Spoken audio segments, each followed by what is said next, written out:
So first I want to say congratulations. You are starting your legal educations, which is a very exciting time in your lives. And not only that, you are doing it at one of the top law schools in the country. So good for you. Good for you for doing the work that was required to get here.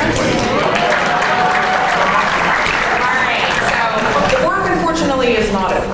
It has just begun. So what we want to do is prepare you for the kind of work that you're going to have to do in the law school classroom. So I'm going to take on that first topic.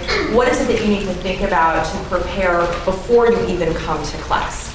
All right, so let me ask this question. By a show of hands, how many of you have seen either Legally Blonde or The Paper Chase? Put your hands up in the air.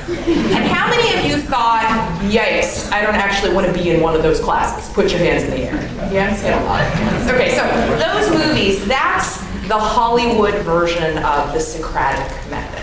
So the Socratic method is the signature pedagogy of American law schools. It's that way of teaching where we ask you to read a judicial opinion, which is called a case, and then you come to class, and the professor calls on you, and you are asked to answer questions in front of some of your classmates. So that is understandably an intimidating proposition for a lot of people. So why do we do this? Why have we been teaching this way? We've been doing this since 1870. And the logic is that this is the best way to instruct law students about how to think like lawyers. Before 1870, you used to come to law school and it was just lectures. You would sit there and you would take notes, and the law school was like 2 years long, and you would just sort of self-report your progress. There wasn't even an exam period or anything like that. So maybe that sounds really good to you, but I guarantee you that you would not be a very good lawyer coming out of a system like that. So instead, what we are asking you to do is to immerse yourself in the cases and to think about them critically. We're asking you to pull them apart, and then you come to class and we're asking you to explain them to us. And by doing that, you are going to have a better understanding of how cases work and what it is that persuades judges. The other reason that we still cling to the Socratic method is because it is a rhetorical education. It is giving you a chance to practice speaking out loud in a stressful situation. So even though that can be very unpleasant, it is something that is really useful to learn. So that's a way to teach this to you.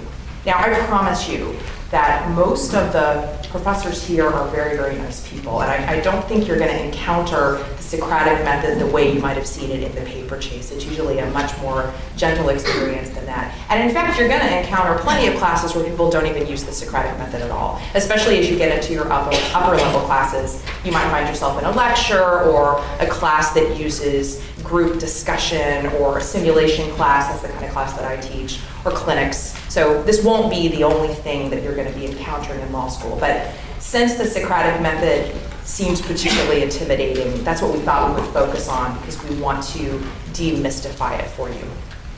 So what do you need to know to do well in a Socratic class? So my first tip to you is that you are going to have to keep up with the reading. So law school is not like college. When I went to college, I was an English major, so that meant I did a lot of reading, but I did it mostly at the end of the semester. So I go to lectures, and I take notes about some book that I had not read, and then at the end of the semester, I'd catch up, and I'd read the book, and then I'd look back at my notes, and I'd think, oh, okay, now this makes sense, and then I'd go take the exam, and it was fine. You can't do that in law school, and that is because a legal education is cumulative. You will not understand what is happening in class if you haven't done the reading. And you won't understand what's happening in class this week if you didn't understand what was happening in class last week. And so that means you need a system right now that is going to let you keep up with this reading. So here's my suggestion to you. Instead of thinking about this like an extension of college, you might want to think of law school as your new job. So just as with any job, you're expected to show up for work at a certain time, say 9 o'clock, and you're expected to stay there and work until the end of the workday, that's your job for law school as well. So some part of your day is you're sitting in class, but for those other hours of your workday, you are reading. You are keeping up with the workload. That kind of discipline of just chipping away at it every single day can really help. You probably have also noticed, we told you to read Lucy versus Zemmer for this morning's session. And in doing that, you probably noticed it's hard to read cases. it takes a little while. It takes longer than if you were just reading a novel, and that is because the language is unfamiliar. Sometimes cases are very dry. We have all had that experience of reading the case and then getting to the end and thinking, what? I have no idea what that was about. And so then you have to start all over again and read it a second time. That is perfectly normal. You should expect that, especially in your first semester. So that means that you need to carve out some extra time because you may find yourself having to read the material several times through in order to understand it. I promise you that it gets easier the more you do it. By the time you are 3Ls, you will just be whipping through these cases. It won't take any time at all, but it takes some practice. And then eventually you will find, oh, this language is actually familiar. Oh, this is a structure that I understand. Oh, I get what it is I'm supposed to be looking for. But this first semester, just know that it's going to take time. So this isn't the semester to be signing up for, extra shifts at the Gap or something. This is the semester to be spending a lot of extra time doing your reading. All right. As you are reading, you are going to be reading for particular things. And so here is a little secret of reading a case. It kind of ends up being the same stuff over and over again. So as you are reading a case, you want to look for, here's my laundry list for you. You want to look for these things. All right, so one of the things you want to look for is you got to figure out the facts of the case. So that means who did what to whom. Why are we here? Who is the person who sued? What is the story? So just figuring that out can sometimes take some time if the case is really old. You want to know what the procedural posture is. Okay, so the procedural posture means what court are we in? So what kind of judge are we talking about, and how much room does that judge have to maneuver? So if you're reading an opinion that was issued by a trial court judge, then that judge is looking at things fresh and has lots of room to say what the facts are and so forth. If instead you're reading an appellate case, which is usually what you're reading for most of your law school classes, then what you will find is that the appellate court is not always allowed to look at things anew. So if the case involves an issue of fact, so that means, was this witness credible or not? Is this fact true or false? Usually, in most appellate courts, you're going to find that the appellate court is only allowed to review that to see whether the trial court's decision was clearly erroneous, whether the trial court just abused its discretion. Otherwise, they got to kind of defer. If you think about it, it makes sense. It's because the trial court judge is the one who's actually there and better able to assess things on the ground. However, if the opinion that you're reading is about an issue of law, so that means an interpretation of a statute, for example, like trying to figure out what the law means, then usually the courts of appeals have more discretion. So usually you will see a paragraph that will say, this is a de novo review, which means like from the beginning, we're looking at this all over again, looking at this anew. So the reason you're going to care about that is it lets you know kind of how much wiggle room have I got here, did the judge have to issue this opinion. So as you read cases, you eventually are going to find there's kind of a system, and you will start to look for the paragraph that tells you what the procedural posture of the case is. Another thing you're going to look for is you're going to try to figure out what is the holding of the case and what is dicta. Okay, so the holding means exactly what the court said in order to resolve the dispute in front of it. So the holding, that ends up being important because it is going to bind future cases. So that means, you heard from Professor Kendrick, I think, about the fact that we are in a common law system, so that means the law isn't just statutes, the law is also what judges say about those statutes. So when a judge has said something and that becomes part of the law, that means the judges that come after are going to have to follow what that judge said. And so you want to think about, like, what did the judge actually say? And the part that the judge said that was necessary to resolving the dispute in front of him or her, that's the holding. That's the part that actually is going to bind future courts.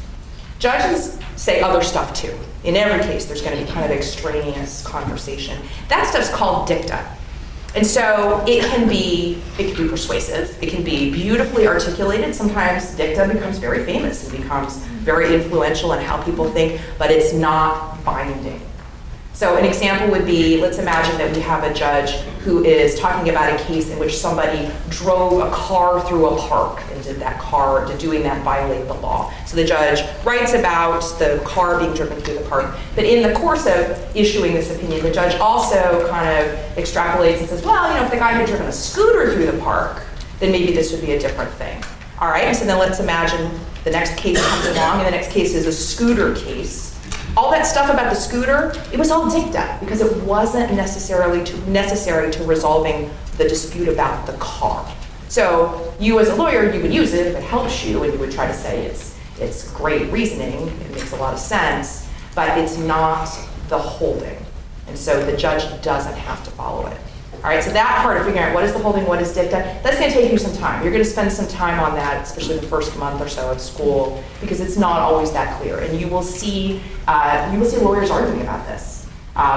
Lawyers will try to argue that things are part of the holding, and others will say, no, it should be more narrow than that. But the point is, the reasonable minds can disagree about these things, so that is great fodder for classroom discussion. You're also going to want to pay attention to issues of precedent. So issues of precedent can mean you have figured out the holding of the case that you were asked to read, and so therefore, what are the other cases that are going to come after it going to have to follow? Or you may see in your case the court struggling with the cases that came before it and trying to figure out, all right, do we have to follow these other cases? Are they precedential? Or can we somehow distinguish what came before? Can we somehow say it doesn't apply? If you have a case from the US Supreme Court, you might even see the court say, you know what, we don't like that precedent. This is no longer good law. That phrase, by the way, when I was at 1L, used to confuse me. I remember somebody in my study group saying, this isn't good law. And I thought, does that mean it's not a good law? What it means is it's not the law anymore. It's been overturned. So it could be that the Supreme Court says, yeah, here's what the precedent was, but you know what? We don't like it. It's no good anymore. It's not good law. We've got a new rule, new system, new precedent. So if you see any discussion about that, like how the case kind of fits into what has happened historically, you want to pay attention to that. The reason that precedent's so important in a common law system is you really do want changes to happen incrementally. You know, if judges could sort of make things up out of whole cloth every single time, then you would have a system that is a little more fragile. So you would have people not really knowing how to behave, because they wouldn't really know what the law is. It would depend on your particular judge. You know, people kind of at the mercy of the individual whims of a judge. So a judge who just doesn't like you, doesn't like the looks of you, and then could make it up. So we don't want that. That's why we have precedent, so that judges' discretion is a little bit cabined. And then it's also just for purely practical reasons. If judges had to decide things anew every single time, their workloads would become too onerous and courts would just slow down. So that's why precedent is pretty significant. So if you see conversations about that, you should be paying attention. You will also want to think, so you figured out the facts of the case, the story, you will also want to think about what facts are really important to this particular holding and what facts aren't. So there are going to be some that are just really extraneous. There are others that are really critical. So a favorite line of questioning of law school professors is, what if I change this fact?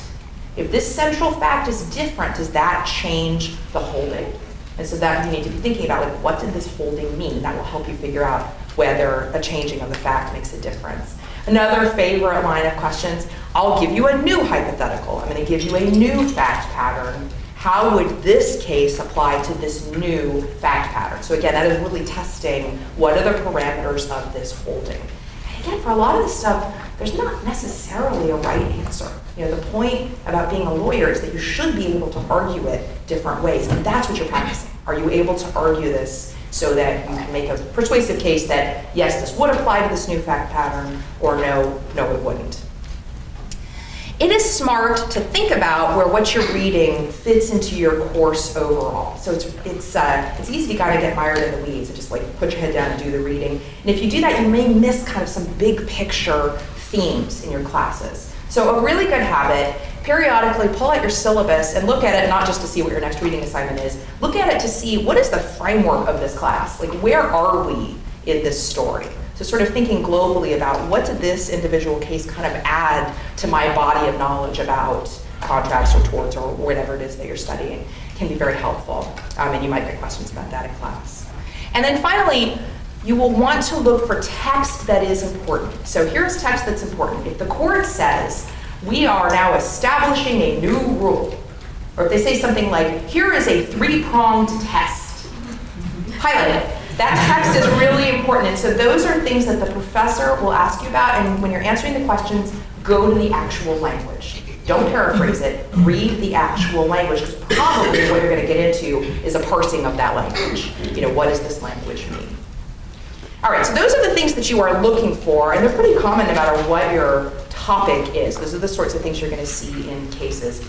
As you are reading and looking for these things, you will also, of course, be taking notes. Now, to survive in a Socratic classroom, you want to create notes that will help you answer questions. So I think it's helpful to think of your notes as a visual aid that you can look at quickly to be able to find the information that you want. So I'm going to tell you about my system that I used when I was a law student, and it is just a model. It is one way that you can do this. It is not a perfect system. It's not the only system. So you absolutely could figure out your own idiosyncratic system, and that's fine. The point is just to have a system, just to have some sort of routine that will let you create a visual aid that is going to work for you while you are in class. So the visual aids that I tended to rely on are the ones that I've given you as a handout. So one is a piece of paper that's the first page of this case we asked you guys to read, Lucy versus Zemmer. And then the other is a one-page summary of the case. So that one-page summary of the case, it's called a brief. So you may have heard of briefing a case, which is what we're going to talk about next. It's different. So briefing a case, it's not the same thing as a legal brief. So sometimes you'll hear people talking about, filing a legal brief, and what they mean is like filing a document in court that is an argument. That is totally different, even though the words are the same. Briefing a case means you are taking notes about the case. And your goal in briefing the case is to be able to get through class, to be able to answer questions about the case. All right? Okay, so let me also say this. So your peers may tell you not to bother as you move forward. You may have older law students that will tell you, don't waste your time briefing cases, just read the cases, move on. And I am going to tell you that I think that is a mistake. Briefing cases does not take very long, but it is tremendously helpful because it is a discipline. It is making you take this case and break it down into its component parts. And so that is yet another way of interacting with the materials, yet another way of synthesizing it. And it is so helpful when you're called on. When you are feeling stressed out, it's so helpful to have this document in front of you because it probably has the answers on it for you. All right, so let's talk about how this brief and these notes worked. And the case that we're going to use is Lucy versus Zemmer. So I hope you guys all read this case, but even if you didn't, you'll be able to follow along.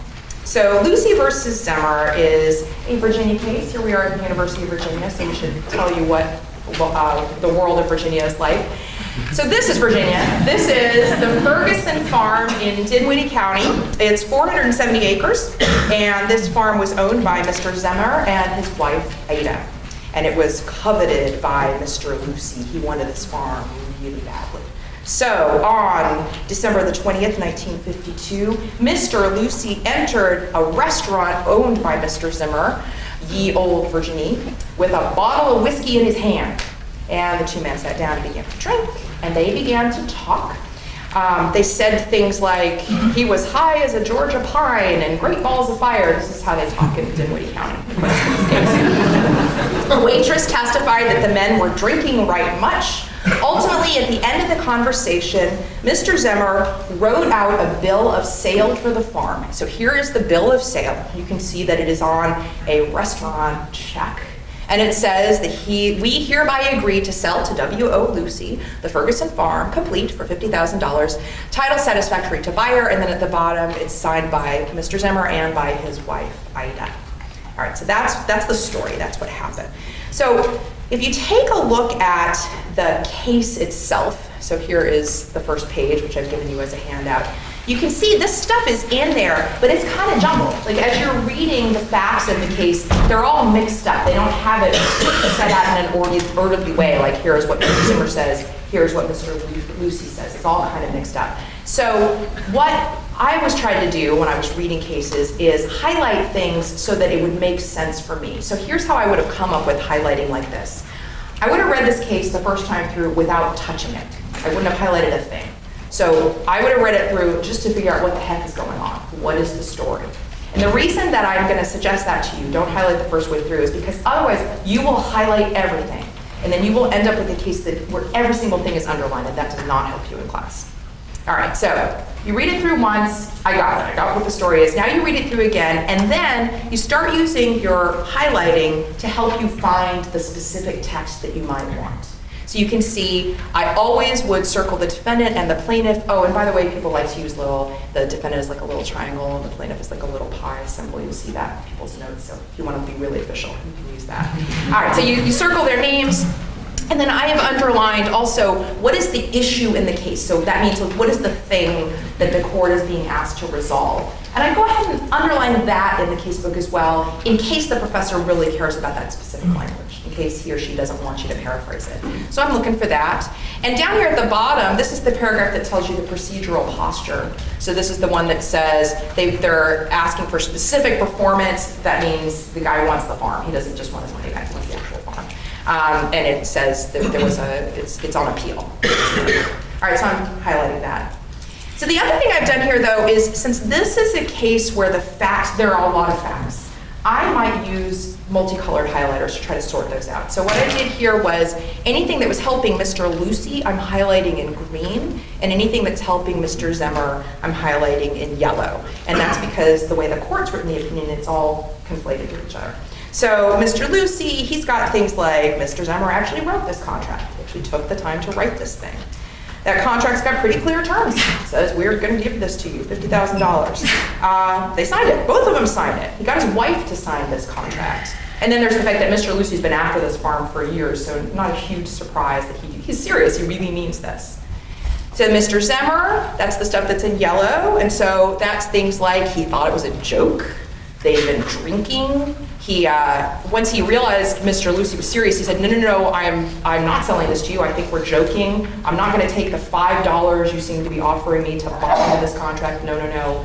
I didn't think it was for real. So those things I've highlighted. Okay, so you can take this page and then you can compare it with the brief, which is the other document I've given you. So the brief, it's just taken this information and put it into a form. So this literally was a form. Yeah?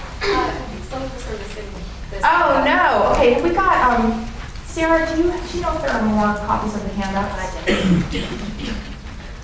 If you are missing these handouts, would you please put your hand in the air? So it looks like the down front folks and the folks back there. Okay, keep your hand in the air. I'll just keep talking, but keep your hand in the air until you get your handout, and that way we'll be sure that you have it. But the handout is just this. It is what I'm showing you here on this slide, so you're not missing any information here. All right, so if you compare them side by side, though, you'll see that all I've done is I've just taken this information from this case, but now I'm putting it into a one-page form.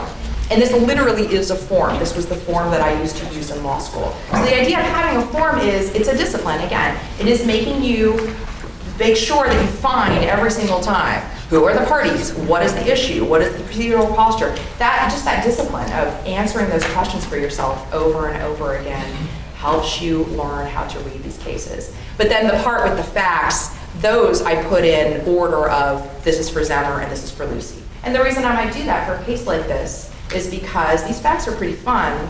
This could be one where the professor would say to you, can you make the best argument that you can on behalf of Mr. Zemmer? Can you make the best argument that you can on behalf of Mr. Lucy? So having those facts sorted out can be really useful. All right, so what happened here? The court said Mr. Lucy wins, he gets the farm, and it's because, who can read Mr. Zemmer's mind? Mr. Lucy gets to have the farm because it seemed like it was all good. And so, a contrary ruling, you could have some bad effects, and we'll let Professor Geis get into that. But that's essentially what this brief is.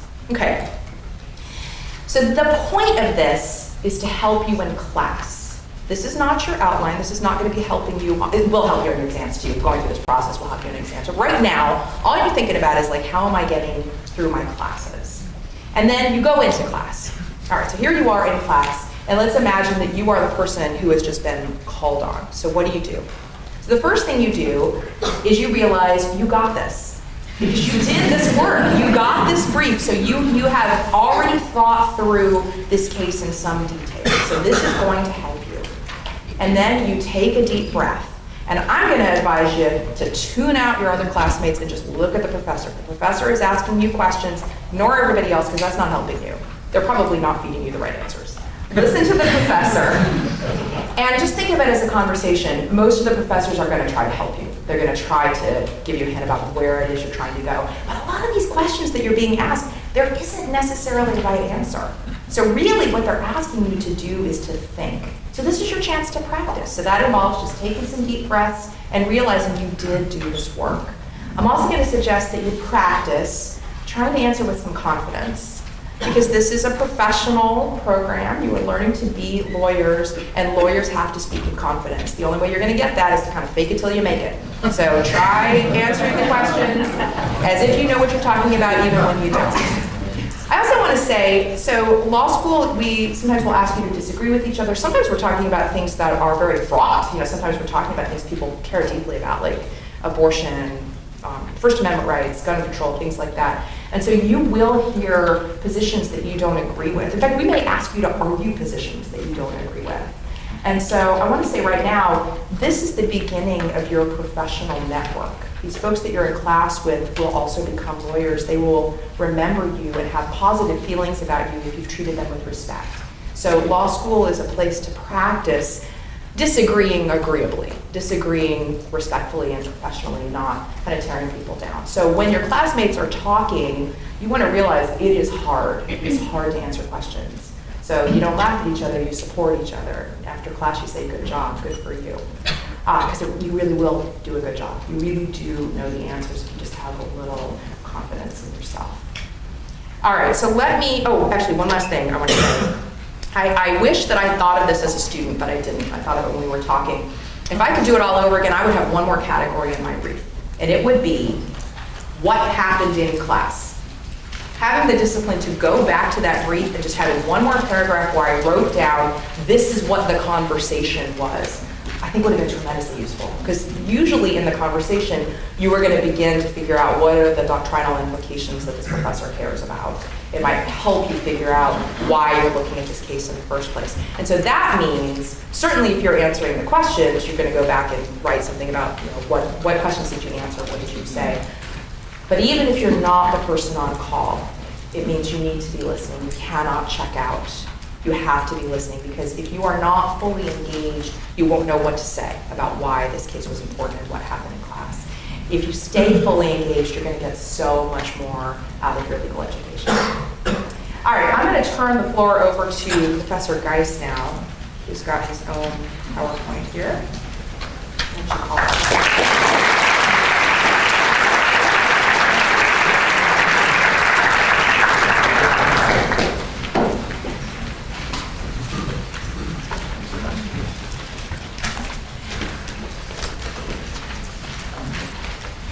So good morning. Good morning. We are ready to turn to our next topic in contract law. And this is called the agreement. Now remember that in order to have a legally binding contract, you have to have an agreement. We don't impose contracts on you, by fiat of law, but it's an agreement between two private parties typically that turns into something that's legally binding. And we can usually break down the agreement into two parts: the offer and the acceptance. So for example, you might make someone an offer, I'll paint your house if you give me $1,000. And then the person you're speaking to might say sure. And then you have your offer and acceptance, and then you have a contract. They might not say sure, they might make a counteroffer. Well, how about if I only pay you $950 instead? And then the conversations continue. But the important part is that we need an agreement. Now, there are some nuances, however, to the agreement process, which brings us to the critical case of Lucy versus Zimmer. So, Hannah, Donna, let me set the stage for Lucy versus Zimmer. Lucy had long coveted the Ferguson farm. He had made several offers to buy the farm in the past, and these offers had always been turned down. They had not yet arrived at a deal. Late one Saturday night, Lucy drove up to Zimmer's restaurant, Ye Old Virginie. He passed through the gas station and walked into the diner and decided to wait around and look for Mr. Zimmer. Can you tell us briefly what happened next? Well, Lucy offered about $50,000 for the Ferguson farm to Zemmer, and they talked for about 40 minutes, shared some drinks, and then Zemmer wrote and signed a contract on the back of a receipt detailing the transaction. He actually wrote 2 contracts because the first one didn't include his wife. It said, "I hereby sell," instead of "we," so he tore it up and rewrote it. He then convinced his wife to sign, whispering in her ear that it was a joke, so Lucy couldn't hear. Zemmer gave the contract to Lucy, who offered him $5 to seal the deal, but Zemmer didn't accept the $5. Lucy took the contract the next day to his brother, and then to a judge on the Monday, which was 2 days later. Okay, so we've got a lot of back and forth between these 2 parties, and I think what you said is exactly right. Lucy went in, negotiated with Zemmer for a while, and then ultimately they drafted, and the Zemmers signed this agreement or this something on the back of a bar bill where they agreed to sell the farm for $50,000. And as you said correctly, Lucy tried to pay $5 to seal the deal or bind the bargain, and Zemmer at that point said, hold on a second, right? We don't really have an agreement. And Zemmer later went on and tried to deny that there was a contract. Why does Zemmer say there wasn't a contract? Well, he says that it was a joke. Okay. And that he and his wife both knew it was a joke. Lucy should have known it was a joke, so it wasn't a real. We were joking around, right? We were just horsing around. This wasn't a real binding commitment. And so Zemmer denies this. And this means now that the entire issue of the case centers around whether we have a real offer and acceptance, whether there's really an agreement that would then give rise to a contract. Now, what does Lucy want? What is Lucy suing for? He wants performance. Performance, right? Specific performance. So he's not looking for money damages for breach of the contract. Lucy actually wants this farm. Lucy would like to have the right to buy the farm itself, and that's what he's, suing to try to get. Now let's cut to the chase. Is Zemmer bound contractually? Yes. Yes. Why? The objective theory of contracts. It doesn't matter what your subjective intentions are. Whether there's a promise depends on external or objective interpretation. And since Lucy could not have known that Zemmer was joking in his mind, the contract holds. Okay, so the court sets out a rule of law called the objective test. And it says, we are going to look at what a reasonable person would think happened under the circumstances. And if it looks to a reasonable person like there was real offer and acceptance, then we're going to deem there as being real offer and acceptance. Now, Hannah, what facts led the court to believe that a reasonable person would not think this was a joke? Why does the court come out this way under the objective test? Well, Zemmer wrote out not 1 but 2 contracts. He clearly ripped up the inappropriate one and rewrote it so that the wife was included. They bargained over price. Both Zemmer and his wife signed the contract, and Lucy immediately the next day took action on the contract to go about buying the farm. Okay, so they talked for a while, they haggled back and forth, they wrote it down. We could add maybe a couple of other things. They actually thought through, I've got a copy of the contract here. I'll flip it so you can see it a little more. They thought through the title provisions, right? The title has to be satisfactory to the buyer. They had both he and his wife go back and sign it. So they negotiated for quite a while, and ultimately the court was convinced by a variety of things that any reasonable person would think this was a real deal, and therefore it became a real deal. Now, Alex Heytens, let me jump over to you. Imagine that you had the case and you were going to argue for the Zemmers. You're representing the defendants now. What sort of story would you tell? How would you describe the situation or describe what was going on in order to make out the case in the best possible light for the Zemmers? Sure. I would point to the fact that Lucy brought the whiskey with him to the bar. It seems a little underhanded to bring an intoxicant when you're trying to purchase property, especially that late at night. Okay. I would also point to the fact that Lucy wanted to pay $5 to bind the bargain. It seemed that and in addition to the amount of effort he went through to make the contract, signed by the wife and perfectly, titled, it seemed like he was kind of anticipating there might be problems with this later on. Okay. And then I would also. But let me stop you there. Doesn't that show that they were seriously negotiating back and forth with each other if he actually took the time to bring the wife in? That's certainly one reading of it, but I would say, looking at the objective truth, the court seems to buy more of what Lucy said he was thinking, but I think probably closer to the truth would be that Lucy was understood that Zemmer wasn't fully committing to this. So what was really going on? I mean, tell it to us in common words. If it wasn't sort of a real serious negotiation, and I think that's the story you want to tell if you're representing Zemmer, what would you say was happening in the bar that night?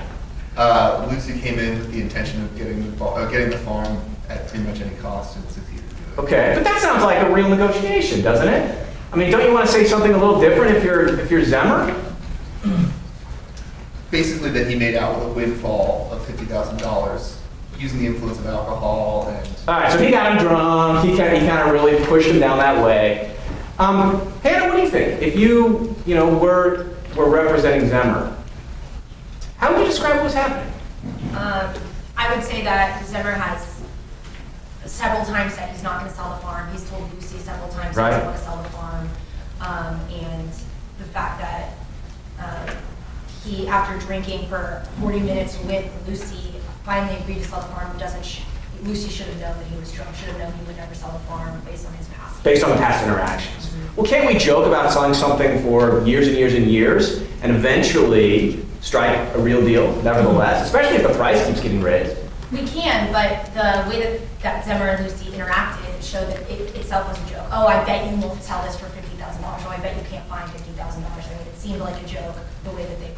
All right, so maybe, and I think this gets into a line of reasoning that you'd want to push if you were Zemmer. You'd probably say, first, you clearly would raise the intoxication argument, right? I mean, I think that's one that you want to try to press on. But there's another, way to explain, I think, what's going on here, which is, look, this was just Lucy sort of needling, or Zemmer needling Lucy to say, I don't think you have the money, right? And trying to kind of press him and tease him and go on and on, trying to, see if he could just make him cave in the context of, a lot of drinking. So Alex, I think that might be another line of reasoning that you would want to pursue. Hannah, imagine that you were the judge and this case came to you. How would you decide? I would decide for Lucy. For Lucy? How come? I think for me, one of the dispositive factors is the fact that they rewrote the contract to include Zemmer's wife. I think that really shows thought and the fact that this was a real contract and not a joke. Okay, so the fact that they went back to Mrs. Zemmer and asked her to also sign this sort of took it up to a level of seriousness that you think turned it into a situation where everyone should reasonably understand this as being a binding contract. Now, I want to read you a passage from the case related to that. One of the things that happened was that Mr. Zemmer went over at that moment in time to try to get his wife to sign it. And they were talking through, Zemmer came back to where she was standing and said, "You want to put your name to this?" She said no, but he said in an undertone, "It's nothing but a joke." And she signed it. Now, if Lucy heard that, would that change the outcome of the case? Yes, because then the outward intention would be known. It would no longer be subjective intent of a joke. So then all of a sudden, right, that might really change the case, because if Lucy overheard Zemmer telling his wife, "Oh, this is nothing but a joke," it wouldn't be reasonable anymore for Lucy to think that this was still a real serious negotiation. So did Lucy overhear Mr. Zemmer say that to his wife? Allegedly no. Allegedly no. We know more than that. The case actually tells us, if you go a little bit further on, and this is closer to the end of the case, both of the Zemmers testified that when Zemmer asked his wife to sign, he whispered that it was a joke, so Lucy wouldn't hear, and that it was not intended that he should hear. I think that's a pretty pivotal part of the case, because I think you're right, that if they'd said it louder so that Lucy actually heard, "Well, this is just a joke, honey, why don't you sign it?" then I think that there might be a different outcome to the case. But that's not what happened, and so, maybe under the objective standard, we should, find there as being a legally binding contract. Alex, let me come back to you. Let's talk a little bit about this result. One of two or maybe three things is really happening here. There's one of two or three things that are going on. First thing that might be going on is that Zemmer might be lying after the fact to try to get out of a deal that was really struck. Maybe there was a real contract that was struck, and now Zemmer is sort of lying after the fact and saying, well, I was just joking, I was just joshing, I didn't really mean it. Second thing that might have been going on is that Zemmer was really joking at that time during the negotiations, and in his mind he was thinking, there's no real serious way that I'm meaning to sell the farm. And that might have really been what's happening. And Lucy just sort of didn't understand that. Do we care which of those two circumstances were taking place? In a general sense, probably not. I mean, a lot of contract cases are simply setting the standard rules so that future parties can understand, if the rule is you're joking, you have to make sure they're not joking when you make a contract later, or if you're joking, you have to make it very clear that you're joking, because that's it. So for future parties, now obviously these parties, yes. So you're telling me that if we were to somehow look down from above and figure out what really happened, it's possible that Lucy really was, in his mind, joking and meaning to joke. Sorry, Zemmer really was meaning to joke at the time, and we still don't even care, as a matter of law. There's definitely an argument that can be made that it doesn't matter, that you're simply creating the rule that we're going to use this objective theory, and going forward, it's right. What this neutral, reasonable observer, whatever. Well, that's right. I mean, that's exactly what the court says. If you look at how they describe the situation, it says, this is a few paragraphs, 6 or 7 paragraphs from the bottom. Whether the writing signed by the defendants and now sought to be enforced by the complainants was the result of a serious offer by Lucy and a serious acceptance by the defendants, or was a serious offer by Lucy and an acceptance in secret jest by the defendants, in either event, it constituted a binding contract of sale between the parties. Well, what kind of a crazy rule is this? How are we going to bind Zemmer to a contract if Zemmer might not really have meant or intended to enter into the contract? Why don't we instead prefer a subjective test, where we say, look, in order to have a contract, you have to have the intent to make an agreement, and therefore we're going to ask whether both parties subjectively actually had the intent to enter into the agreement, and if they did, then there's a contract, and if they didn't, there's not a contract. What's wrong with that? I think there's two issues with that. First is that it makes kind of frustrates the purpose of contract law in a sense. You're supposed to be able to plan for the future. You're making these deals to position yourself to have your house painted or to pay your bills with the money from painting it. And if someone can just kind of rescind the contract by saying, "Oh, I was joking," that's pretty frustrating. All right, so that's, I think, a big problem, right? I mean, I make you an offer, I'll sell you my Toyota for $10,000, and you say, okay, we'll raise the money, and then I say, ha, I had my fingers crossed behind my back, right? We have no contract. Because in my mind, I was thinking there's no way I'm really making the deal. I mean, that's a problem, right? We want people to be able to behave with certainty when it looks like and should look like to anybody that they've reasonably concluded the contract, and that's what I think the objective test is trying to do. That's a critical starting point for offer and acceptance in contract law. Now, Alexander Hoffarth, I want to come over to you because Zemmer has another line of defense, right? The Zemmers are trying to argue, even apart from the application of the objective test in this way, that there's another reason why the Zemmers shouldn't be bound to the contract. What is it? I was too drunk. I was too drunk. I was high as a Georgia pine, right? There's no way I should be, responsible for this sort of an offer and acceptance because I was really drunk. And, Zemmer kind of makes a big deal out of it, right? Zemmer goes back and looks at the bar bill and says, I can't even recognize my own handwriting, that's how bad I was.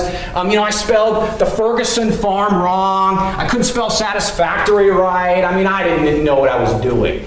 I'm not so sure looking closer at the bar bill that there are any misspellings, but at least that's what Zemmer was playing up. So is this defense going to work for Zemmer? No. Was there an incapacity defense? No, the court says it doesn't. Okay, why not? The court says that he wasn't intoxicated to the extent that he couldn't understand what he was doing. Okay. And that's really the rule in Virginia. Okay, so the standard we need is that you're so intoxicated that you can't understand, the nature and consequences of your actions. As you said, you don't even know what it is that you're doing. Well, what facts, does the court use to determine that Zemmer kind of knew what he was doing? Yeah, so I think Hannah already has sort of laid them out nicely, right? The fact that there's two contracts. Yeah. The first one was in first person, then it changes it to, we to include the wife. Yeah. That matters.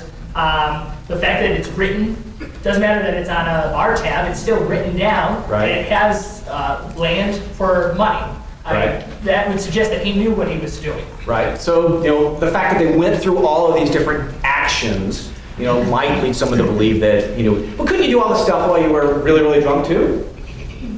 Yeah, I mean, but it's the same sort of thing as what we were just talking about with the joking, right? I mean, if you have a sense that you're capable of making a contract, and that's what Lucy thought. Lucy was drunk too. They both were drunk. Right. It's pre-Christmas in Virginia. They're celebrating, right? I mean, it would suggest that there still can be a contract, even though both parties are drunk. That's right. I mean, you can have a few drinks, and you can certainly, make a legally binding contract.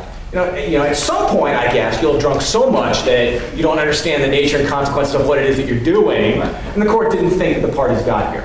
Let me ask either of the other two students, do you have any other facts or anecdotes or pieces of evidence from the case that might lead us to believe that the court actually got it right and the parties weren't too drunk? Alex?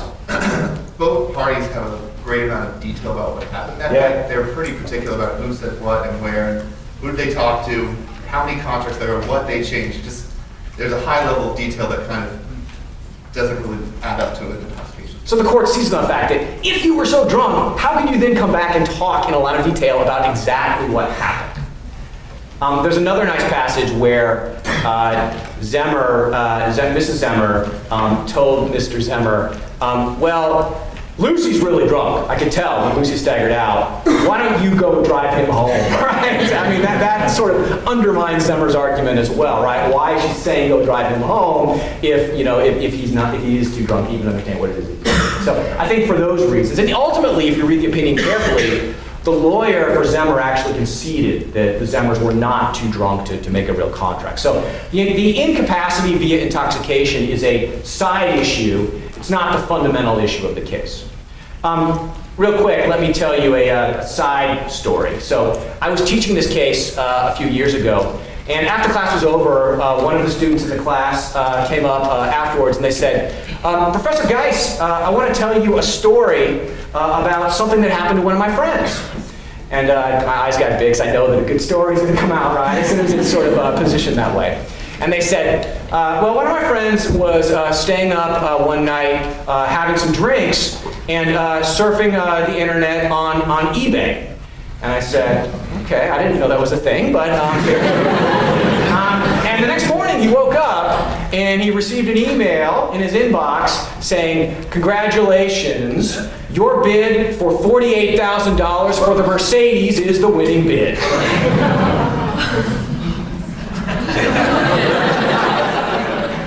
Alexander, is that a legally binding contract? Yeah. Yeah, how come? Because there was an offer of $48,000 and an acceptance of it by the Mercedes owner. The Mercedes owner can't tell that he's too drunk to make the contract. So congratulations, he's got his new Mercedes. So under the objective test, there's at least a pretty good argument that all you saw were these bids sort of going back and forth. How would you know that someone was too intoxicated to do it? Now maybe our poor bidder could make out a claim. I don't know how he would muster the evidence that I was really so drunk I didn't know what it was that I was doing. But that's a pretty hard claim to make out. So it's possible that that person would be in a lot of trouble, putting aside any sort of special rules that eBay might have on its site related to the whole bidding process. Okay, so incapacity is a bit of a side issue. It's relevant, but it's not the main issue. The main issue we have here is the issue of the objective test.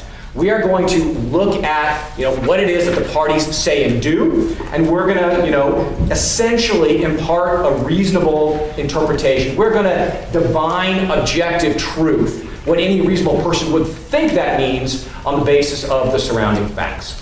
And I guess it's fair to ask whether a court can really do this. Is it realistic for us to expect that a judge or a court can somehow divine objective truth from the variety of facts that take place?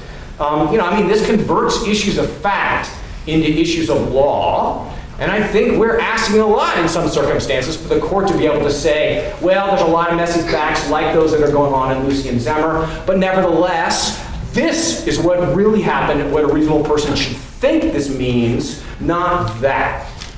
And really, the way that you think about this objective standard can in some ways come down to your different theories of judicial reasoning and what the purpose of the law is. And so I want to kind of quickly summarize this case just by introducing two alternative theories of judicial philosophy. The first theory is more of a realist theory or a relativist theory. And I think it's nicely summed up by a quote from Corbin, who's a famous contract scholar. Here's what Corbin would say. A sufficient reason for comparative historical studies of cases in great number is the fact that such study frees the teacher and the lawyer and the judge from the illusion of certainty and from the delusion that law is absolute and eternal. In other words, a realist judge might say, look, there's lots of stuff going on, and judges have lots of flexibility under the objective test and other rules of law to sort of tailor the outcome to what they think is the right thing to do. And it might depend on their mood that morning, what they're going to view as being the objective truth in any given set of circumstances. And if the judge ate something different for breakfast, well, then maybe she would have come out slightly a different way. That's a little bit more of a judicial realism philosophy. We should contrast that with more of a judicial formalism. And this can be summed up by another shorter quote by Landell. And he would say, law is science. It's not realism. Law is science. There is objective truth out there. And the role of the judge is to find what that objective truth is. Some judges get it wrong. But if a judge properly understands and applies the facts and uses things like the objective test, they can determine what the ultimate truth is, and law therefore should be understood as akin to science. So I don't think we're going to solve this one today. We should just be aware that there are these two alternative conceptions of what judges can and really should do. And the objective test, I think, is one place in contract law where themes like this really come to center stage. All right, I want to finish quickly with one last review case. Hannah, maybe I can come back over to you. Try this. I offer to sell you my Toyota for $10,000. And you say, okay, you bet. We meet the next day, and you hand over a big fat stack of $50 bills, $10,000 worth, and I say, thank you. And I hand over to you my Toyota.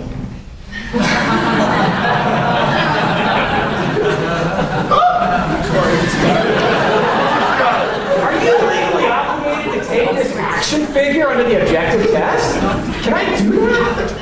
I would argue no. Why not? How do we know that? Well, I would say that a reasonable person would assume that when you say Toyota, you're implying your car and not your figure. Toyota. Yeah. That has to be right, doesn't it? Well, I would argue that it's an information forcing rule, and so the idea of if it's not what a reasonable person would believe, you have to disclose it. Okay, so even if I thought, when we were negotiating up front, that my Toyota was worth $10,000, and that would be a fair price for the Toyota. Too bad on me, right? Because a reasonably objective person would never, I don't think that when I was talking about a $10,000 Toyota, I meant that thing over there. I would think we were talking about the car. Now that, I hope for all of us, is a relatively easy one, but it's an application of the objective test. And I want you all to finish by just thinking, how do we know that? How do we know that when we say Toyota, it's the car and not the toy? And do we really expect that courts can do that same type of analysis, however we know that, in the much more complicated sets of facts and circumstances and context that usually arise in any contract dispute? All right, that's enough for today. We'll pick it up tomorrow with our next case.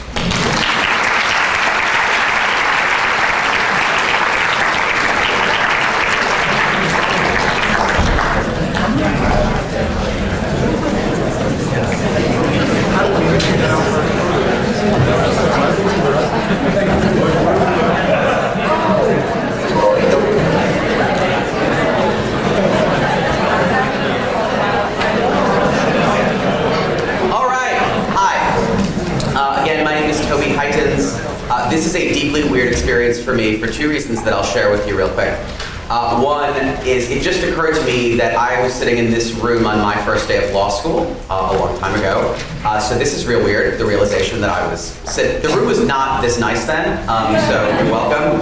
I also have this vivid recollection that I vividly remember doing Lucy versus Zemmer in contracts, and I haven't seen Lucy versus Zemmer taught since I was a 1L, because I don't teach contracts.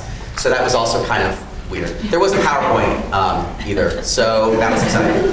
Okay, so what I'm going to do is talk to you. So we've been talking about so far. Molly sort of talked about preparing for class, and what you just saw with George was sort of the class part. And so you can probably deduce this. The logical structure that I'm now going to talk to you about is, okay, so class is over, and now what do I do? What do I do after the class is over? Because the class is part of the process, but the class isn't the whole process. And so I want to talk through you with that. The single most important thing I would actually say, what I want to do is I want to skip to the end. I want to skip from, imagine that plausibly could be day one of contracts. I want to skip from day one of contracts to the exam in contracts, because then we're going to work backwards to talk through how you spend the time between those two things.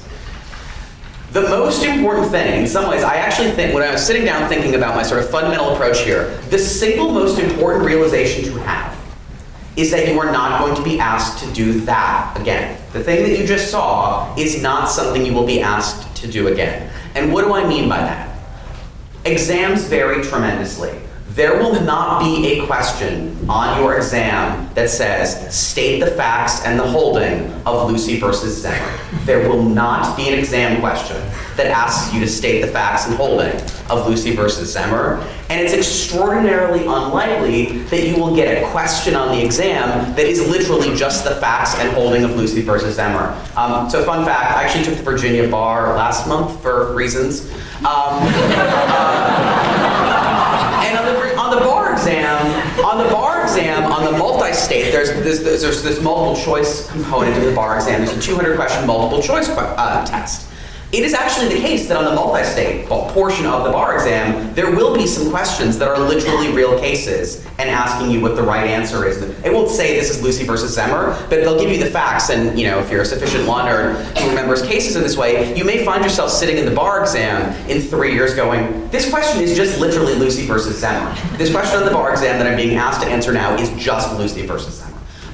But you will not be asked to do that on a law school exam. You will not be asked what's the right result in Lucy versus Zemmer, and you won't be asked a question that is literally just the facts and circumstances of Lucy versus Zemmer, where your only task on the exam is go, oh, this is Lucy versus Zemmer, and I'll just repeat everything we learned about Lucy versus Zemmer. What you're going to be asked to do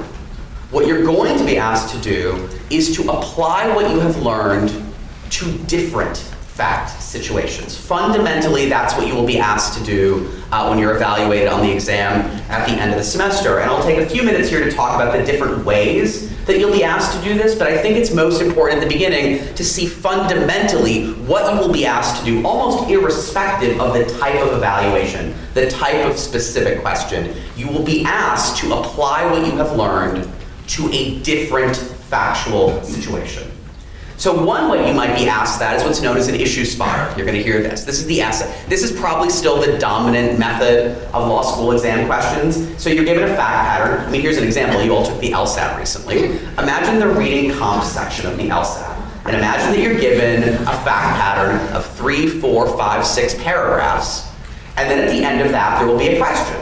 And it will say, it could be some level of generality. It could say, analyze all of the contract issues raised by the previous 6 paragraphs. It could be a slightly narrower question. Under the facts and circumstances that given, have the parties entered into a binding agreement? So that then isn't asking you about damages, that's not asking you about defenses. But right, it gives you a fact, it'll give you a fact pattern, and then you'll be asked to analyze the fact pattern in the course of writing some sort of essay. That's probably still the dominant method of law school exam question. Another approach you might get is that you might have a fact, and this is something I use, you might get a fact pattern, and then after that fact pattern, you might be asked a series of shorter, more targeted questions, a so-called short answer, where it basically says, analyze this issue in a paragraph, analyze this issue in a paragraph, analyze this issue in a paragraph. Now, another type of short answer question is that you're not given 6 paragraphs, you're just given 1 paragraph, and then you're asked to do a quick little analysis of that 1 paragraph. Another possibility is that you get short answer, multiple choice, fill in the blank, but fundamentally these are all the same kind of thing. You're going to be asked to take some information that you've learned during the semester and then to apply that to a different situation than the ones that you've discussed in class. So one variation, by the way, just to flag, some of you will remember this when you're studying for your 1L exams. I mean, one approach is to ask you a fact pattern that looks a lot like Lucy versus Zemmer, but is not in fact Lucy versus Zemmer. That I have changed 1 or 2 or 3 facts of Lucy versus Zemmer, and now your job is to explain whether those changed facts affect the outcome of the case. So you'll be asked to do that in a lot of different ways, but what you're going to be doing is asked to apply what you've talked about and learned about in class to a different situation. So here is one immediate action item. Some of you will have books that have questions in them, that have practice problems in them. When I teach civil procedure, I'm not doing that this semester, but when I teach civil procedure, my book has a lot of practice questions in them. If your book has practice questions, do them. Do them before class. Go through those practice questions and try to figure out what do I think is the right answer to that practice question. One reason to do that, again, none of you are going to have me for Civ Pro, so I'm not giving this away. One reason to do that is because your instructor might be like me, and they might ask about them in class. So that goes for Molly as sort of being prepared for class. One reason to do that is because they might ask you these questions in class. But even if they don't, the value of doing it ahead of time on your own is that it makes you try to extrapolate back and think about the bigger picture implications of the fact pattern that you're reading.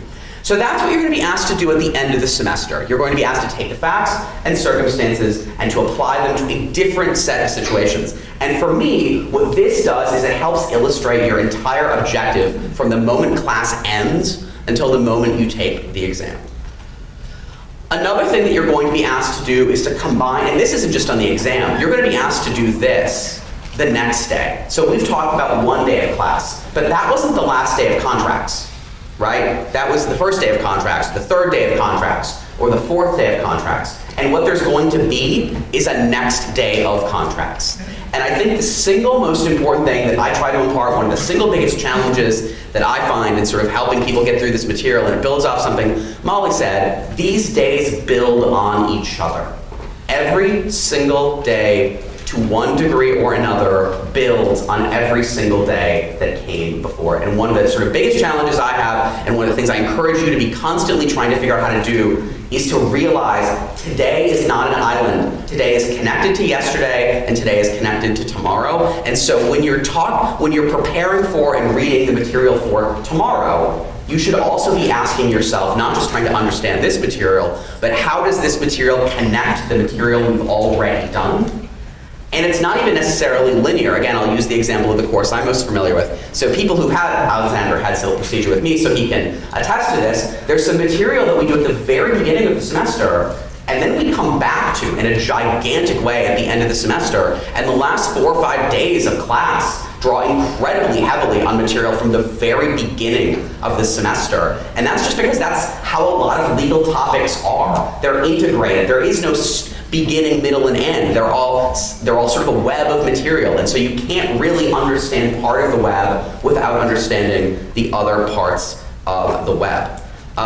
So I think that's just something mentally to be thinking about, to be asking yourself of the active reading, active learning, how does this relate to what we've done? So that's the objective. Now I want to talk you through 3 ideas about how you go about doing this. 1, this builds off something Molly said at the end, which I endorse firmly. You need to promptly, and this is actually vitally important, you need, in order to do as well as you possibly can, you need to promptly review and revise your notes post-class. Ideally it is the same day.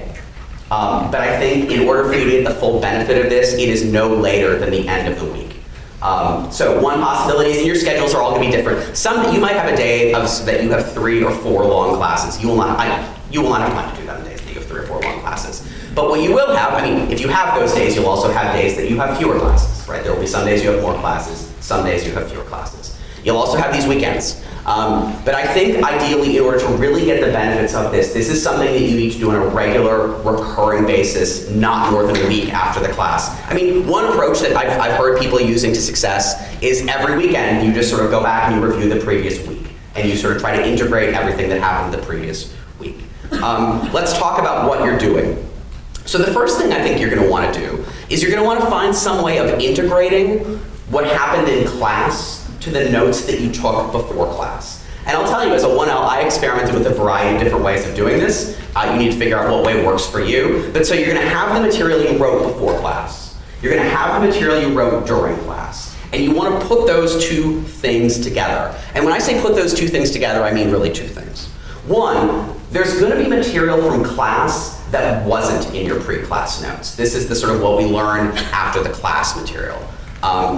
You want to pay attention to that stuff. I mean, I think one of the things about both doing well in the exam, but also just learning the material, is picking up on the stuff that your professor seems to think is important or mentions or emphasizes, right? Think back about class. Look at your notes from class, think back about class. What did we really dwell on? What did we spend a lot of time on? In particular, what did we dwell on and spend time on that either wasn't in the reading or was emphasized much more in class than was my impression of it from the reading? Do you know what that is? That is a signal that that is something your professor thinks is important. And your professor is the person who writes the exam. And your professor is the person who will be deciding what questions to ask in class tomorrow, and the next day, and the next day, and they're basically telling you, I think this material is important. You should pay attention to figuring out what they think is important. Relatedly, you should start removing things that were in your notes that with the benefit of hindsight don't seem like they were all that important.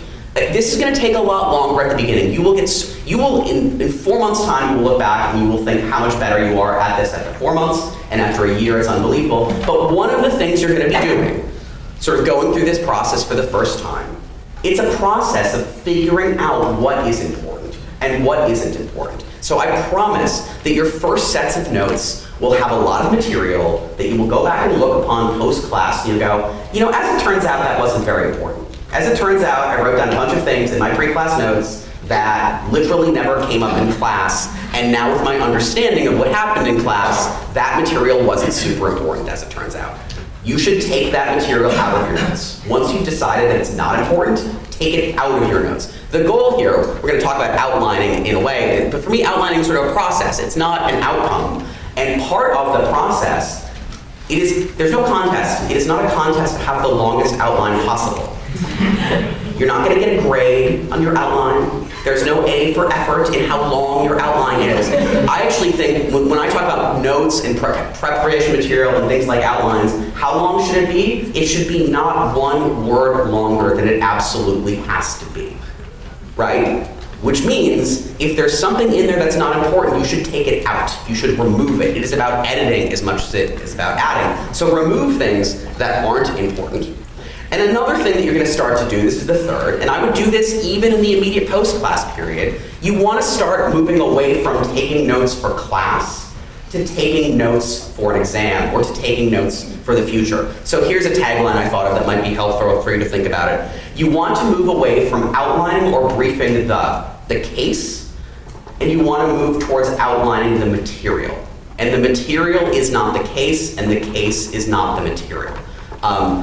So in other words, I'm not going to be asked a question about Lucy versus Zemmer, the case, but I might be asked a question about offer and acceptance. We might talk tomorrow in class about offer and acceptance. And I might be asked a question about the objective theory of contract, and I probably will be asked in class in the future about the objective theory of contract. And I might talk about intoxication again, so I want to talk about intoxication and things like that, but moving away from briefing the case to outlining the material. And so then, this sort of relates. This is the process. These aren't clearly divided up. But the other thing that I think you're going to want to be doing is to practice integrating the material. You want to work to integrate your understanding of the material throughout the semester.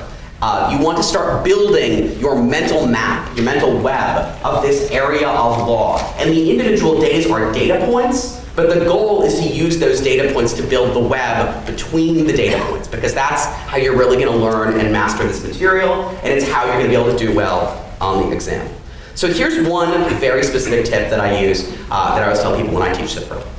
So you're going to read future cases. So what are future cases? Future cases are fact patterns. What am I going to be asked to do on the exam?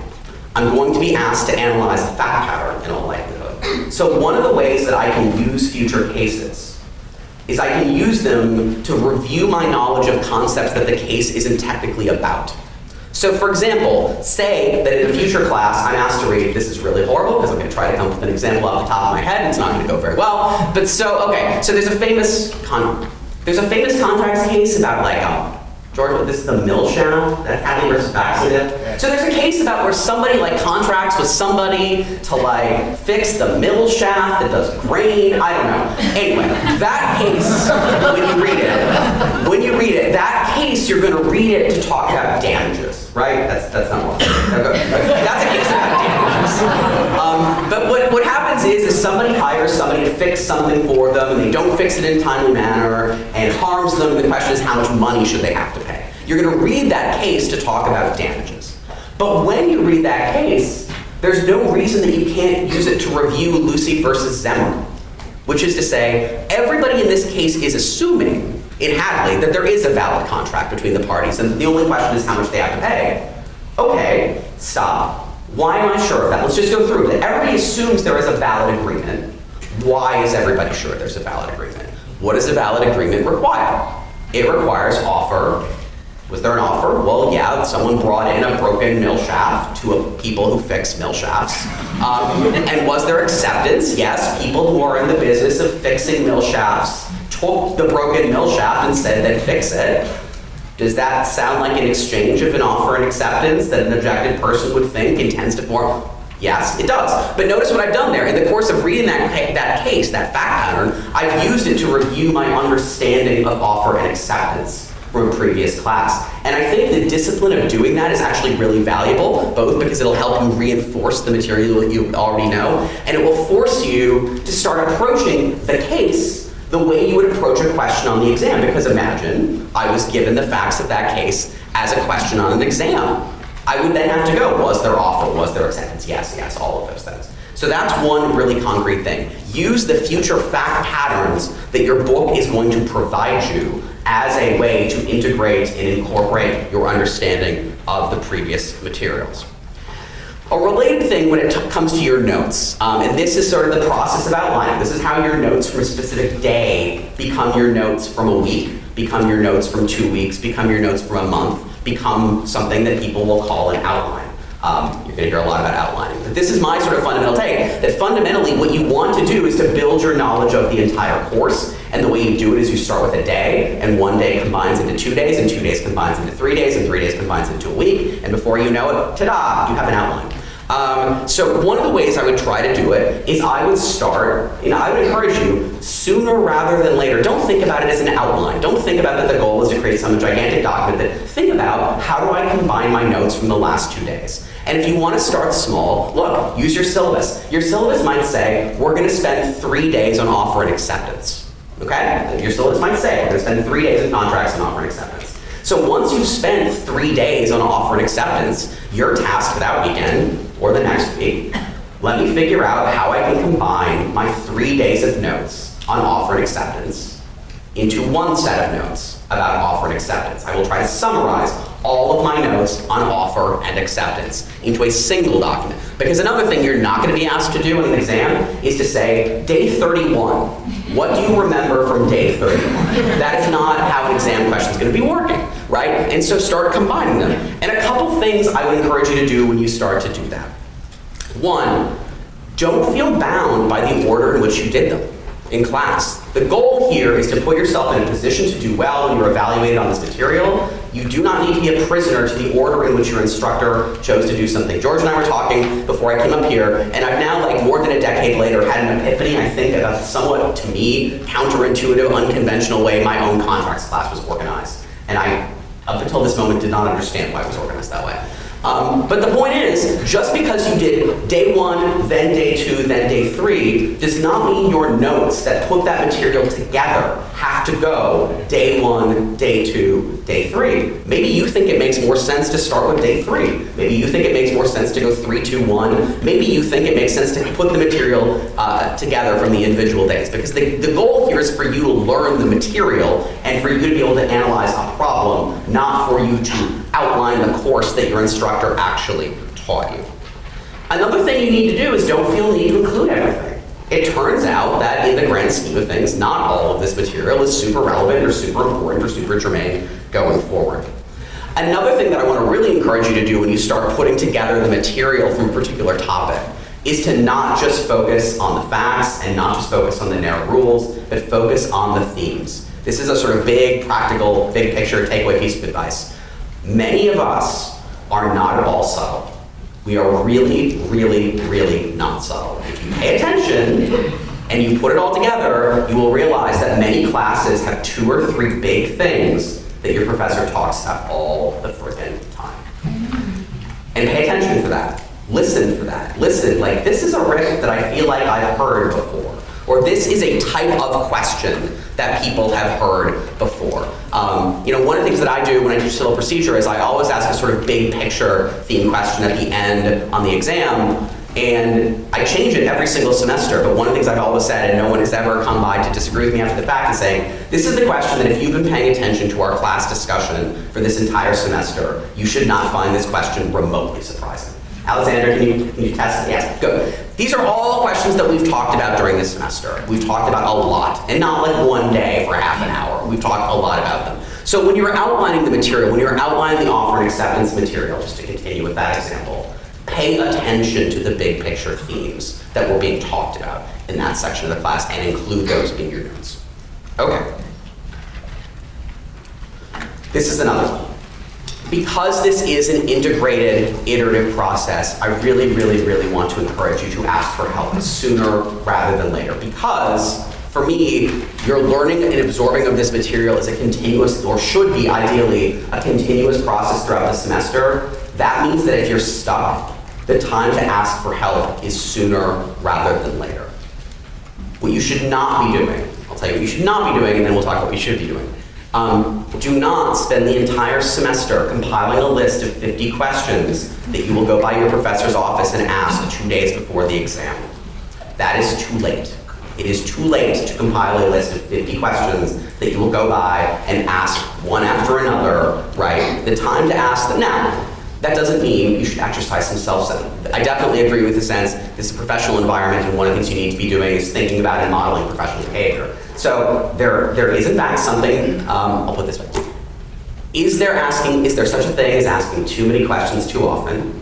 Yes, there is. But I will say, as a person, this is sort of year 8 for me doing this, descriptively, number of people who make that mistake versus number of people who ask too few questions or ask them too. The ratio is so incredibly skewed in this direction, it is difficult to comprehend, right? The overwhelming majority of people that I have taught, and how I've been here, come nowhere close to this problem. And a huge number of people are over on this side of it. Ask questions, ask them sooner rather than later. I will say, here is the social contract between you and the professor. Before you ask a question, you should spend some time trying to figure out if you can figure it out yourself, right? That's just the decent thing to do. So I've never actually said this to someone, and so since I'm not teaching it this fall, I won't say it to many of you. The most frustrating thing that I've never actually said, but would occasionally like to have said to someone, is that's fascinating, because the precise question that you're asking me is answered in the reading. Like literally, and I don't mean you have to reply, I mean literally the answer to that question is contained in the reading. I've never pointed that out to the person. I've usually just smiled and answered the question. But please do make sure before you ask your professor a question that the answer to that question is not contained in the reading. And spend a little time thinking about it, because actually one of the things that's really useful in terms of having the professional interactions that you're going to want to start having is to say, I think this question is difficult. Here's why I think it's difficult. I thought that the answer might be X, But I don't think the answer can be X because the problem with X is Y. And so now I'm really not sure. I love getting those questions. Like, those questions are thoughtful questions, they're interesting questions. The person has made some effort to figure out what the answer might be, and they're stuck. That's great. That's not only not being a burden or a problem, that's perfect. That's modeling the kind of behavior that you want to do. And you want to ask those questions sooner rather than later. All of us have office hours. One of the things that's most special about this place, I think you're going to find this almost immediately, people are around, and people want to talk to you, and people want to help you. Take advantage of that. Do that, do that, do that. I guess I will say one thing on that before I pivot to the very last thing.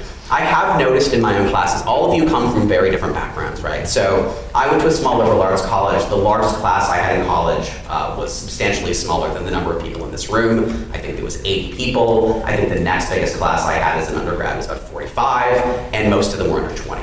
And so as a result, like, I didn't find the idea of talking to professors and asking them questions to be weird, because I had spent 4 years in college doing that. Some of you have come from very different academic environments where you're used to having classes with this many people or more people, where you're having TAs, where your interactions are with TAs rather than professors. I just want to encourage you, legitimately, seriously, absolutely, take advantage of the fact that you have 3 years here where you have the opportunity to ask questions of lots of really interesting people with really interesting backgrounds who really want to help you, but we can't help you if you don't take advantage of it. So please, please, please, absolutely do that, and do it sooner rather than later. So the takeaways here, anyone who's had class with me knows I always have takeaways. These are the 3. If you remember nothing else that I've said over the last 25 minutes, the single most important thing is that no day is an island. I want you to repeat this mantra to yourself throughout the semester. No day is an island, no day is an island, no day is an island. The goal is to, as quickly as possible, start thinking about these things in integrated units, and you want to start practicing integrating that material, and you want to start practicing integrating that material sooner rather than later. Because integrating and applying the material is not only what you'll be asked to do in an exam, it is, and that's important, of course, but it's what you'll be asked to do as a lawyer. This is what lawyers will do. No one will come by your office and say, hey, what do you think about Lucy versus Zemmer? That's not gonna happen. Someone's gonna come into your office and say, hey, I have a case I'm working on, and let me describe it to you. What do you think about it? And what do you think are the hard issues? And what do you think are the interesting issues? And what other facts do you want to know before you tell me what you think the answer to this problem is? That's what lawyers do. That's what you are going to be ultimately training to do, and sooner than you think. And the third is to ask for help, and to ask for help sooner. Don't put it off. It's going to be difficult. There are going to be times that are difficult. One of the things I often say to people is, the most terrifying words that someone has ever said to me as a 1L is, it's going really well. I think I basically understand everything. If you find yourself saying that, like a month into law school, that is not a good sign. That is a bad sign. Because a lot of this stuff is really hard, and if you're thinking about it, and you're wrestling with it, and you're grappling with it, you will find some of it hard. If you don't find it hard, I worry that that's because you're not digging into it enough. So don't panic when you find it difficult. I will tell you all, I'm sure I will teach some of you something over law school. I have a terrifying story about how a week before my Civ Pro exam, my 2 closest friends, my first semester of law school, I told them that there was a concept I needed them to explain to me. And when I said I need you to explain it to me, I don't mean I need like some specific thing explained to me. I need you to start over. And what this, in particular irony, it's still a procedure, which is the class I teach now. It's like a topic that you will spend like 3 weeks on in Civ Pro. And I've said to these friends, I need you to explain this entire topic to me from the beginning, because I don't understand anything about it. So, you're gonna do great. And we're gonna answer some questions now, so thanks.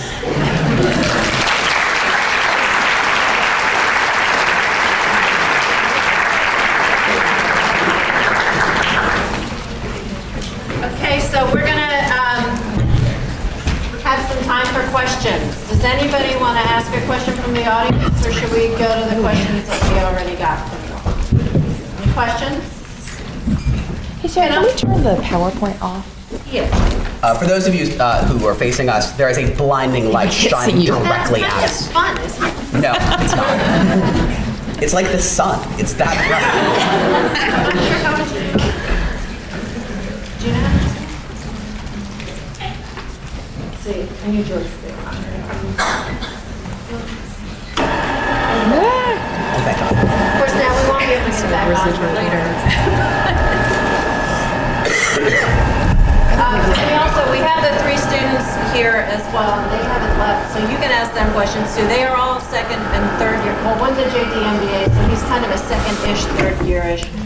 And the other 2 are third years. So they weren't first years. They actually have been doing this for a little bit. So you can also direct some questions to them.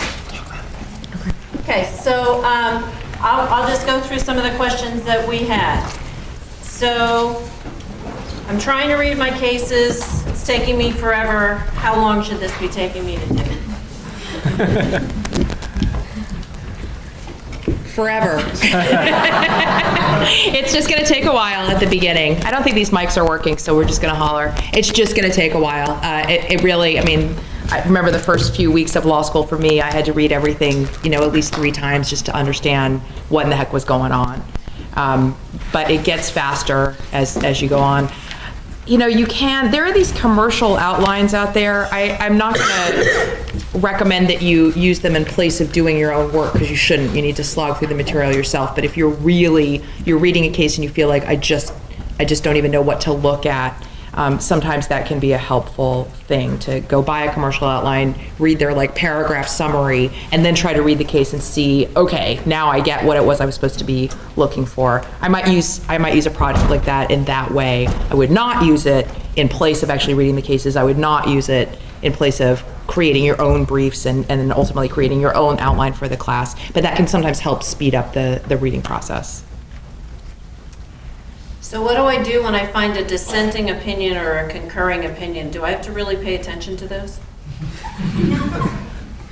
Yeah, I mean, I think those are usually a tip-off that there's a fissure in the case that's worth paying attention to. Many of you probably already know this, but in most classes, the case books that you're using are not the full opinions. They're edited opinions, and the editors make choices about how much of the core case to put in and whether or not to include a concurrence or a dissent if there is one. And so, the problem with most case books is they're super long, and most editors try to, pare it down as much as they can. If there's a concurrence or if there's a dissent in there, it's likely a pretty big tip-off of something interesting worth talking about. Maybe this is a real, fissure where the law is at a knife edge and could go either way. And by paying attention, especially to a dissent, you can arm yourself with a good set of counter-arguments that you might want to draw upon if that sort of a topic actually does become a central focus of the discussion. I want to add one thing for anybody who has John Jeffries this semester, because this happened to me. He reads footnotes, so read the footnotes that are in the cases too, because they're usually important. And I think most professors do, but sometimes when you're just trying to get through the cases, you don't look at the footnotes, but look at the footnotes. They're in there for a reason. That's because he wrote some of those footnotes. Probably. So when should I start outlining? And the students can answer these questions too. I think it depends. I started outlining around beginning, middle of November, because at that point I had a bigger sense of what the class structure was, but it was far enough away from exams that I felt like I had enough time to get my outline done and to read over it and learn it. There's a fear in outlining too soon, right? And this is what Professor Heytens was talking about. If you don't have a good sense of the framework of the course, if you don't understand how the pieces fit together, and sometimes it takes 3/4 of the semester to get there, it's not worth really diving in and outlining the whole course, because you don't have an understanding of all the pieces and the skeleton of how to answer a question. So just be cognizant. I know some people will talk about starting to outline in the middle of September. I think that's probably something I would avoid, because you don't have a sense of how everything fits together by the middle of September. So wait, I think end of October, early November is probably a wise point, because you have a good sense of how the course works. So this add just that law school is pretty individual. So hearing this person is starting to do this already, you should gauge your own understanding, your own needs of what you need to outline, how soon. Try to stay away from everyone else is doing something. They're not all doing something. do what's working for you and find a way that you can be successful that matches what you need. So I will say the one thing that relates to that for me is Alexander put his finger on. He said, until you get a handle on the course. I think one of the reasons I was probably someone who, by these standards, started outrageously early was because it was the process of trying to assemble a written summary of the course that itself helps me figure out the course. I don't know, people do differ. One of the things I've learned about myself over the years is I have a very hard time thinking abstractly.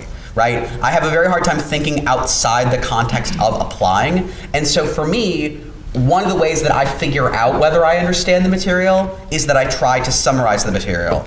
And then when I try to summarize the material and realize that I don't know how to summarize part of the material is the tip off for me that I don't understand part of the material, or that I don't know how the parts of the material fit together. So one of the things I will certainly say about that is I would encourage you to view this as a process. Again, you're going to hear this word over and over again. You are not going to turn in this document. This document is not going to get a grade. This document, if you create one, and I suspect most of you will this semester, has one and only one objective. It is the instrumental objective of preparing you to do well on an exam. That's it. So there was an instructor a number of years ago who told me, if the process has been done correctly, you could be walking into the exam like an alligator could grab it and run away with it and like rip it up and throw it down a storm drain, and it doesn't matter because by the moment you're walking into the exam, its work is done. It has no further function to serve. And so I think that's the real way to think about it. Like, so you start outlining too early, you've decided, some of you will probably do this, and you decide that you've done it all wrong. Then you should rewrite it. Right? Like, it's not a paper. You're not going to turn it in. You're not going to get a grade.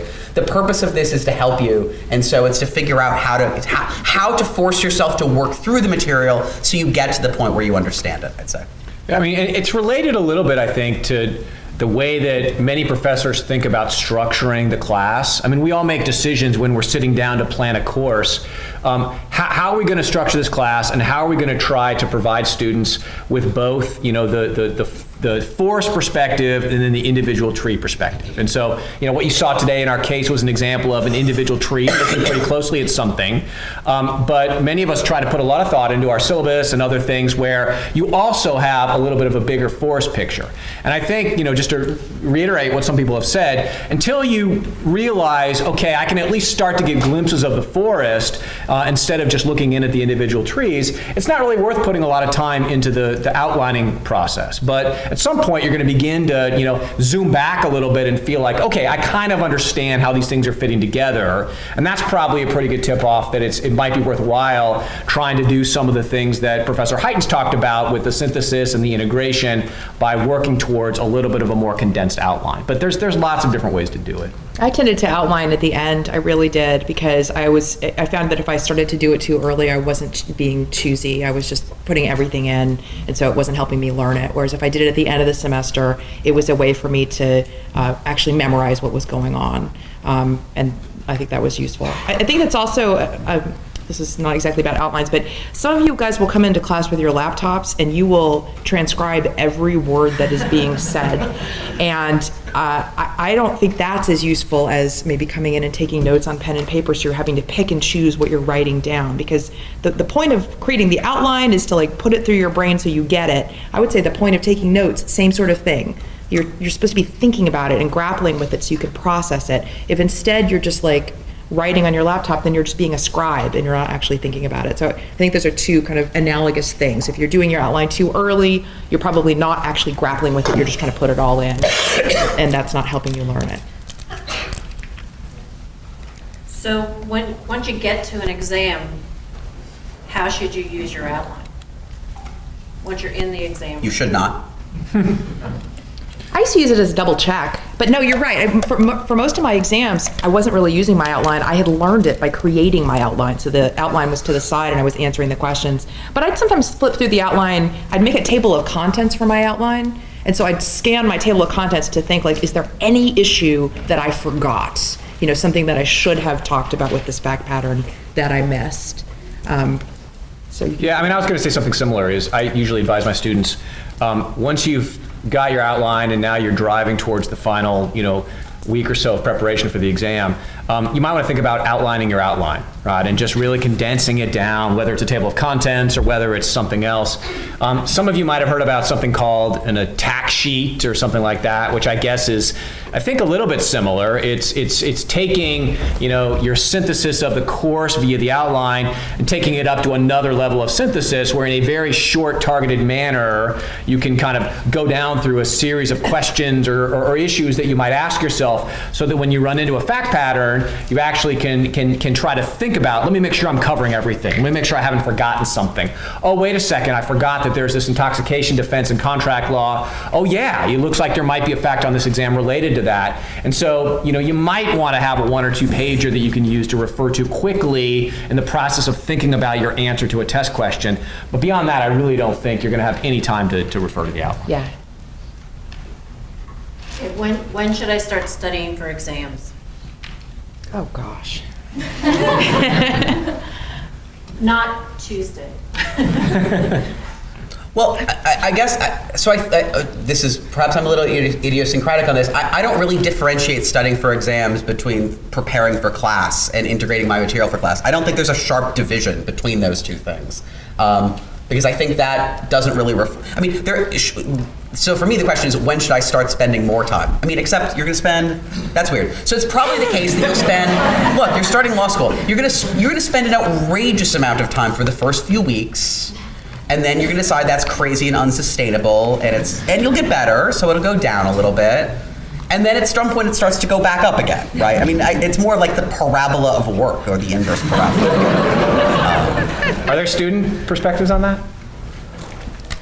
I think it depends a lot on the class. For my torts, for example, it didn't require as much studying. It's just going over everything, creating that outline. The attack outline helped there a lot. For Civ Pro, it was every day memorizing these statutes for a closed book multiple choice exam. It just kind of depends what you're doing and what the goal is. And so I guess the average person probably starts studying after PLA. Mid to early November is the answer that students would give, but again, it's individual. It's what you're studying for. It's how well prepared you feel in that class. It's how many notes you have for that class. It's multi-factor. Yeah, put it this way. I certainly wouldn't invest a lot of time now in worrying about that. As I think Professor Shadel said, you get in there and you read a case like Lucy, and there's so much stuff going on, and you're just trying to figure out, what matters and what doesn't matter. And I think that's the task for the first few weeks, is just figuring out how to separate the wheat from the chaff. And eventually, right, you'll start to, figure that out much quicker and be able to integrate the things. And then I do think that there's definitely a season, right, when you get, a little bit closer to the exam, because I think you want to put yourself in a position where you've got your, outline or your attack sheet or whatever, and then you can use that to take a lot of practice exams or old exams, or actually go through the exercise of doing exactly what you're going to have to do on the exam. I think that's a valuable way to study too. And so you just want to get yourself in a position to be able to do that. But that can be the last month, the last 3 weeks. There's no one magic time frame when all of a sudden you need to shift over, but you certainly don't have to worry about it now. Right now, you're keeping up with the reading. That's your job. You're going to make sure you get your reading done. You're going to practice briefing your cases. And by the time you get to November, maybe that's when you're thinking about this. We have a question up here. Yeah. So my question is there any advice that you now know, that if you were in our shoes, that you would have wished you had known then? Yeah, I wish that I had known about how to manage stress. So I did a lot of just putting my head down and just working, just reading and trying to keep up. And eventually I learned that I was better able to think if I also made sure to exercise every day, if I made sure to sleep and eat and things like that. So I don't think I knew anything about that when I started law school. And so first year law school, I would get sick all the time, and I couldn't sleep, and I'd feel anxious. By the third year of law school, I was paying a lot more attention to things like I have got to go to the gym, I have got to take a deep breath, and I got to go out with my friends sometimes. And so I think, that would be my advice. Think about that. Yeah, I think that you're at an interesting time in your career. I agree with what Professor Shadel said. I think that there's lots of opportunities to do all kinds of things here. I mean, and live a wonderful, balanced life on top of the class. I think it's worth hitting it a little harder this semester than you sometimes might have in the past. I mean, we're all coming from different circumstances, but it's worth investing some effort. I mean, we're all here for a reason, and I think really good things can happen. If you do really well early on.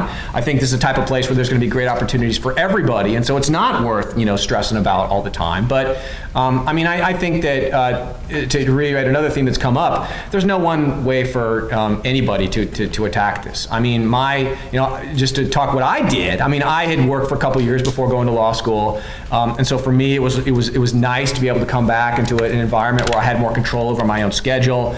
I worked pretty diligently, but I also, didn't go crazy. I'd go in and I'd take notes in my class and I'd try to prepare as much as I could.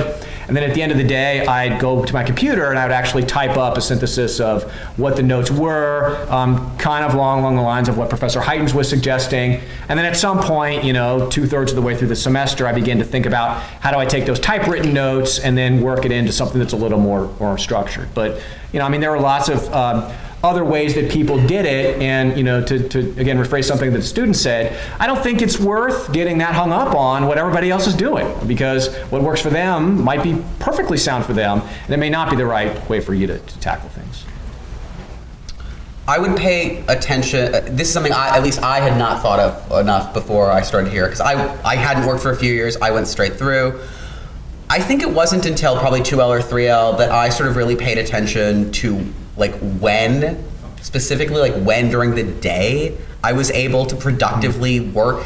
This is mentally taxing stuff you're going to be doing, right? This is mentally taxing reading, and it's mentally taxing thinking. And again, in some sense, the only objective is to learn the material as well as you can in the short term instrumentally so you can do well in exams, and in the long term so that you can actually know the material for your future lives as lawyers.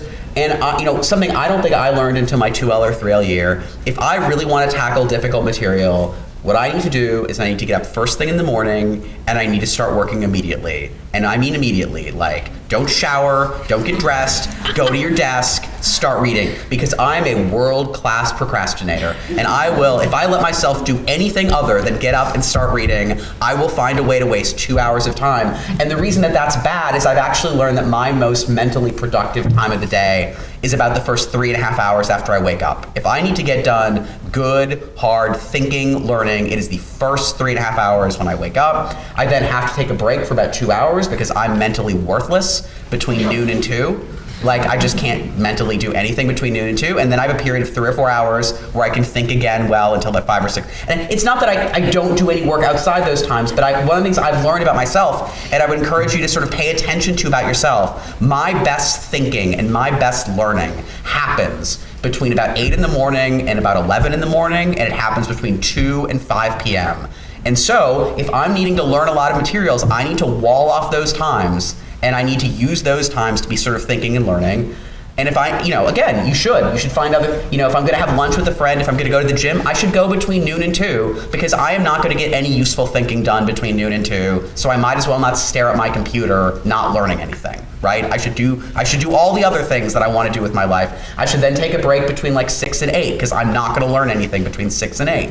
And then I can work for a few hours between like 8 and 11 if I have a really busy day. But I think paying attention to that about yourself and not fighting that about yourself, because the objective is to learn, and you can't learn without paying attention to how you learn the best and when you learn the best. I think I want to emphasize something that George alluded to, which is that your first year ends up being significant. It's kind of a stupid system, really, but after your first year of law school, you get these 2 semesters of grades, and then you do on-grounds interviews. So you guys may have seen some of the students walking around in their suits. So they're interviewing for their jobs that will happen after the second year of law school. And that ends up being this really important summer job that could maybe turn into your permanent job. And you're doing those interviews based on 2 semesters of grades, just your first year. It doesn't mean if your first year doesn't go well that it's the end of the world. It really doesn't. People can turn this around. But it does mean that if you are ever going to pay attention to your grades, it's the first year that ends up being important. And so I would be thinking about, I can remember signing up for activities my first year that were really time consuming, and that was a mistake. That it's better to sign up for activities that are fun and that are gonna, connect with people that you like. But I was doing like the court appointed special advocate kind of stuff, which was an enormous time commitment and is kind of not appropriate for a 1L. It would be better for somebody who's later in their career where it's not as significant. So I would say like prioritizing studying for this first year will pay off for you in a significant way. If it doesn't, if your grades aren't what you want them to be, the world is not over. Like it is possible to turn around. Many people do, but I would say first year, pay attention to it.